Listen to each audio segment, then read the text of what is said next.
Sözlerim kifayetsiz, gözlerim kalır fersiz. Anlatamam, anlatamam, seni anlatamam. Sözlerim kifayetsiz, gözlerim kalır fersiz. Anlatamam, anlatamam, seni anlatamam.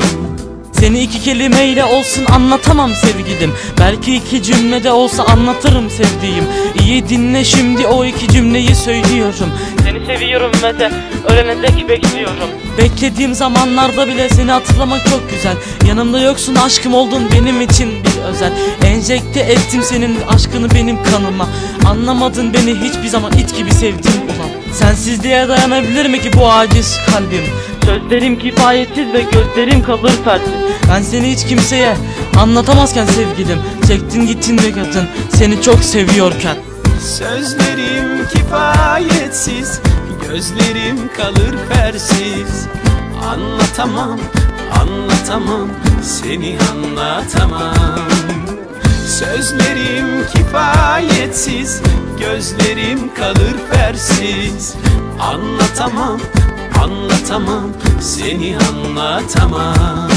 Melankolik duygularla anlattım seni de bak. Gözlerimle gözlerime bak, geleceğimiz çok apak. Neredesin sevgili, aklım hep sende kaldı.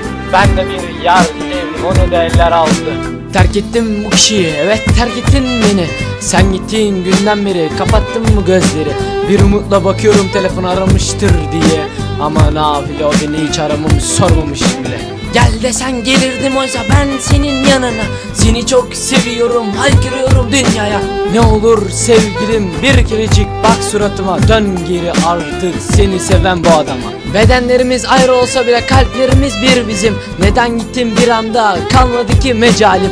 Bu aşkın çilesini çekmekten kalmadı ki hiç halim. Senin yokluğunda odam buz tuttu be sevgilim. Artık dön de bitsin bu acılarım be sevgilim, ne olur. Beni bırakıp gitme sen de yaban ellere artık. Her seferde gör bir kere seni seven bu kalbimi. Sana anlatamadım ya da anlamadın hiç dertlerimi.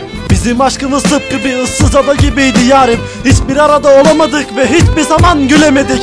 Nedensiz ayrılıklar bizi mi buldu güzelim? Günlerim geçmez oldu ve o günleri özlerim.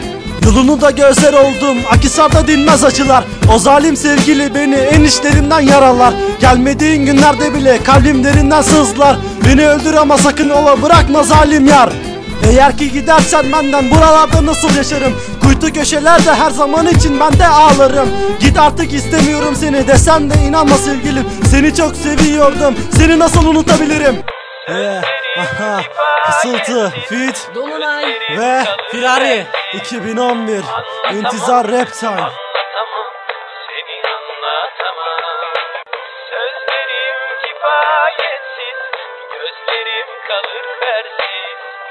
Anlatamam, anlatamam.